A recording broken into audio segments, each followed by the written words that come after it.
Welcome back to another edition of the Edge podcast. Publisher Brendan Slaughter here, joined by senior writer Ryan Harlan for BeaversEdge.com. We're coming to you guys following Oregon State's 32-8 season finale finish against the Washington State Cougars in Pullman. The Beavers go down. This is the Beavers Edge post-game breakdown video. And Ryan, going into this game, we knew that it could be a result like this. I'll say that the Beavers showed some more fight than I expected, but ultimately in this game, it turned out to be too much Washington State. We'll kind of dive into it more with our takeaways we'll have at Beavers Edge, but I don't want to say the players were checked out, but there were some that maybe were. I mean, it's the last game of the year. You're not playing for anything, and you have a new head coach too. Yep. The news already broke about that, with JaMarcus Shephard being hired as the next Oregon State head coach. I don't really fault some guys for, a season that could be described as one of the worst in recent memory for Oregon State. Yeah. So it's come to a merciful end. Thank Yeah. goodness. Yeah, no, I mean, there's not really a better way to put it. I was talking with Brogan Slaughter, our other writer at Beaver's Edge during the game, and I mentioned, Ryan, I think if my math's correct, I've seen a couple 2-10 seasons in my kind of adult lifetime.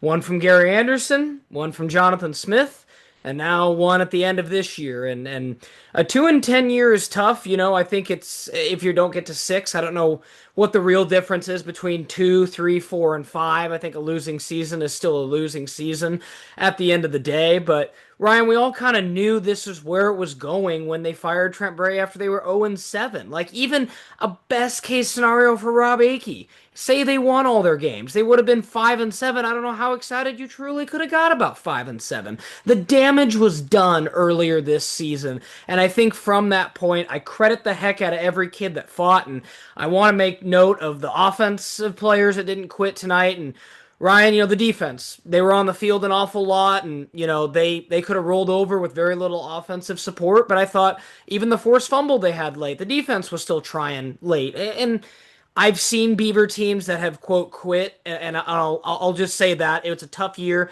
It was nice to see most of the team still show some fight and effort late, and even Tristan Tia in the offense. They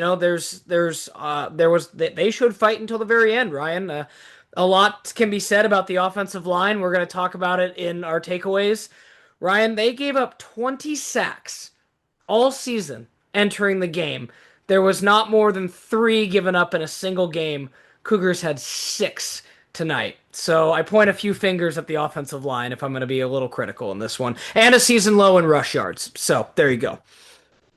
Yeah, I mean, when the run game's not working and Tia, as a true freshman quarterback making his first career start, is forced to sit back there in the pocket and the defense can just kind of tee off on him in the backfield, it's not a recipe for winning football, especially on the road either. But hey, like, credit where credit's due for him at the same time. Like, in lost in kind of all this, we're on to next season mentality Shepherd for a true, season. yeah, Shepherd for season. Shepherd season. I mean, for a guy making a first career start, there was a lot of good. There was hmm also a lot of not so good. Couple picks, Um, yeah. Couple picks, obviously that touchdown. But I do want to give him credit on pushing the ball down the field, which was something that we hardly Agreed. saw a lot of out of the passing game this entire season. That And Jemai East catch was yeah, stellar. Stellar. oh, definitely. And that's something there where um, if you're able to keep him, and the key word in my sentence is if, because we know what college football is in this day and age. You might have a guy potentially, but it's more of a matter of what Shepard decides to do in the offseason and kind of how guys make their call going forward on whether they stay or whether they go. And Yeah, that's up to the players on this one. So I just say this. Ultimately, it's Tia's decision and what he wants to do. sure. Both you and I can sit here and speculate that. I think people listening to us talk about this can speculate on what his decision will be. ultimately, at the end of the day, it's whatever Tristan's decision is in the best interest of his college football playing career going forward. And if that's Sure. staying with Oregon State, cool. If it's not, all right. Wish him the best of luck in wherever he lands next. Yeah, I kind of have some similar thoughts. On the same token, I saw some good things. The poise of, I'm not. I'll be honest. I don't know if Tristan is 18 or 19 years old now, being a true freshman. But regardless, that's impressive. To go and stand in there. And I got to credit, the commentary on CW. Ryan Leaf, was talking about. It. He's like, this kid's shown some toughness, and obviously Ryan Leaf, knows what a good quarterback is. It obviously is, and I think on one hand, yes. On the other hand, though, Ryan, if you're JaMarcus Shephard, can you be completely confident from these 2 games of film that like you can fully invest in Tia as your guy next year? I almost wonder if Tia, or excuse me, Tia, sorry, I'm still getting that right, Tia.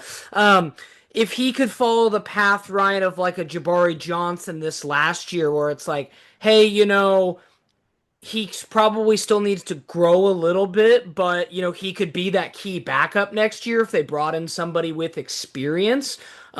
Is that possibly a path for Tia? Only because Ryan, being a what would be a redshirt freshman with a game and a half sample size, I don't know if he could necessarily go find a starting situation that's highly improved on Oregon State. Maybe he could go down. You know what I'm getting at a little bit. I Yeah, mean, yeah, no, I know what you mean. it's hard to say. Maybe someone's enamored with what they've seen and been like, "Yo, we got to go get that kid." And I'm not saying that's not it. I'm not saying one way or the other. But I wonder how JaMarcus Shepard's going to handle that. And as I mentioned in a thread on the board today, I think that'll largely be who Shepard goes and gets as his OC too, and quarterbacks coach. Yeah, I mean, there's a lot of moving factors. That's the Yes. thing I think people need to understand that are at play.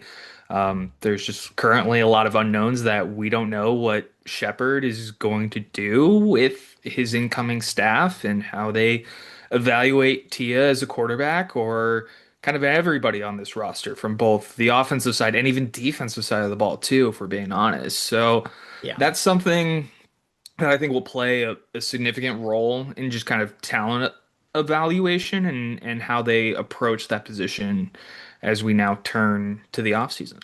Yeah, and honestly, going back to this game against the Cougs, I don't think any of us really expected anything different. The spread obviously was well won by the Cougs, and like I said, I credit the team for battling. It can't be easy, as Ryan and I talked about. Like once the whole team knows that like you're going to be under new leadership, basically starting tomorrow. I mean, Ryan, it might be a day, but I'd be shocked if JaMarcus Shepard's not if not talking to the team, at least coming out probably tomorrow, if I had to guess. Maybe Monday. Hard to know on timing exactly, but things are going to move quick, and obviously, I want to make sure to mention, through Monday, Ryan, we continue. Got some good news today that we're going to continue the awesome deal we got at Beaver's Edge. It's going to be going through Cyber Monday. Again, you can get Beaver's Edge 50% off. That is an awesome time to join. Ryan and I dropped an in-depth hot board over 30 names that JaMarcus Shephard could consider for his assistant coaches. All you got to do, go take advantage of that Black Friday, Cyber Monday deal. You get Beaver's Edge 50% off. Plus, you get a year access to The Athletic. It's an awesome deal. Absolutely have to take advantage of it. Get Beaver's Edge on discount for sure for our new subscribers. But just kind of going back, Ryan, now that it's over, this 2-10 season is what it is. The page turns, and now we get ready, and obviously want to tease all of you guys that JaMarcus Shepard's press conference is going to be Tuesday at noon. Make sure stay locked in. Beaver's Edge will have coverage. We'll have our video breakdown, much, much more coming from that. But ultimately, Ryan, now how much of a challenge, and just real quick, we'll kind of close out with this, is it for JaMarcus Shephard to build off of 2-10? Because there was a moment today where I kind of caught myself, and I was like, Ryan, it was only 2 years ago that Oregon State was number 11 playing number 5 Washington at Reser Stadium before, well, we all know now, Jonathan Smith was, talking with Michigan State behind Oregon State's back during that time and so on and so forth. And then the rough result in the Civil War and the rough result against the Notre Dame in the Sun Bowl, Ryan, I think kind of put a sour note on the end of that season. but it's like just a little over 2 years ago. You were the number 11 team in the country. It can be done at Oregon State. I know that was kind of pre-NIL, but I still think it can be done at Oregon State. And obviously, the challenge is ahead for JaMarcus Shephard, but there was a great point by somebody on the damn board. How much better would Oregon State's record have been this season with just passable special teams? And it's true. I don't know if the bottom, if it's truly as dire of a situation as like when Jonathan Smith took over, or in that situation. I still think there's some talent, but I think there's going to be a decent challenge for JaMarcus Shephard. But I would just say it's not impossible. Look at how quickly Washington State was able to rebound this year. Obviously, in their first year after Jake Dickert took their whole roster, I expect a roster turnover for the Beavs, Ryan, this year. Lots of new guys coming in with JaMarcus Shephard, but it can be done quickly. But I would also express patience in this process too. Yeah, not every situation is comparable, Sure, right? You mentioned Washington State with Jimmy Rogers and what he was able to do in year one. Jason Eck down in New Mexico, nine sure, and three in his first year. So there is precedent, but at the same time, though, it'll all be dependent on the coaches that Shepard hires and the talent that he's able to bring in from the transfer portal to supplement those players that are leaving. So there's a lot of moving pieces that get involved in that equation, but yeah, it's not to say that it's out of the realm of possibilities. It's just more of a you just kind of have to wait and see what happens once we officially talk to right. Shepard at his introductory press conference on Tuesday. Um, yeah, that's the best way I can kind of say, like, express a lot of caution. That's really the way that I would kind of approach these kind of next couple weeks here as we get into the off season and guys start making their move. Absolutely, and we'll have content to come. We've discussed. We're going to take a look here in the days to come about potentially any Alabama players that could maybe follow JaMarcus Shephard to Oregon State. I imagine there's going to be, as we talked about earlier, our most recent pod with Dylan, Ryan, and I, when we talked about how the Beavers are probably going to have a lot of guys come in and a lot of guys move out, right, as far as roster turnover. So obviously stay locked into Beaver's Edge. Ryan Harlan, myself, Dylan Callan Crowley, and Brogan Slaughter, as we're going to be bringing you guys all the coverage from JaMarcus Shephard's press conference. Obviously, we'll continue to bring you guys coverage of offseason movement. As we mentioned earlier, Ryan's already reported on a little bit of potential player movement as far as portal goes. Of note, Expect a lot more. right? Expect a So lot it's like, more. Like keep an eye on oh yeah, I mean, my Twitter for that. oh yeah, and just to appease more, it's like for example, Malik Murphy, Jabari Johnson, not in Pullman today. I think we can connect the dots on what's ultimately going to happen there too. So it's maybe I'm being a little speculatory, but you know what I mean. And correct me if I'm wrong, Ryan. They weren't in Pullman, correct? At least for warming up, Jabari Johnson did not warm up in Pullman. I can't And really confirm on Malik okay, in gotcha. that Just want to make aspect, sure. but Yeah. he was on the sideline. He didn't Oh, enter okay. the So game. okay, Yeah. so Malik was there. So but we'll obviously see because I think that's going to be a situation too. Maybe it's hard to speculate, but like Ryan said, expect some more movement. As always, make sure you stay locked into the damn board for the latest. As Dylan, Ryan, and Brogan and I are going to continue to bring you guys coverage of Oregon State's offseason. As we mentioned, Shepherd's season starts now. Big thanks to Ryan Harlan for joining me on this edition of the Edge post-game breakdown. Again, Oregon State falls to Washington State 32-8 in the season finale. Beavers wrap up the year 2-10. However, Shepherd season starts now as JaMarcus Shephard finishing up his matchup in the Iron Bowl with Auburn as we speak before ultimately he turns the page and starts to head west to Corvallis. So again, big thanks to Ryan Harlan for joining me By the on the. way, On, go ahead. for those listening into this, it's currently 20-13 right now in the fourth quarter. So Shepard's squad is well, his former squad is now up by seven. Okay, yeah, keeping So close. Yeah, guys, keeping keeping close tabs tabs on on the. that if you are as of us recording this right now.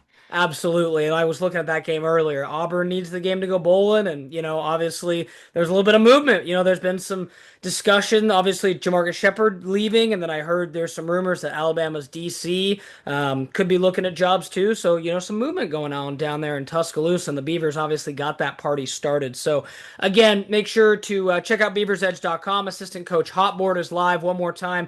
You can get Beavers Edge 50% off. Black Friday, Cyber Monday deal. Just head on over to BeaversEdge.com and click on subscribe. You can get that deal there. Awesome deal, our best deal of the year. And again, big thanks to Ryan Harlan for joining me on this edition of the Edge podcast. Make sure to check out our 5 takeaways from tonight's loss to Washington State, and stay tuned to Beavers Edge for more to come here in the coming days. Thanks for watching this post-game breakdown of the Edge podcast.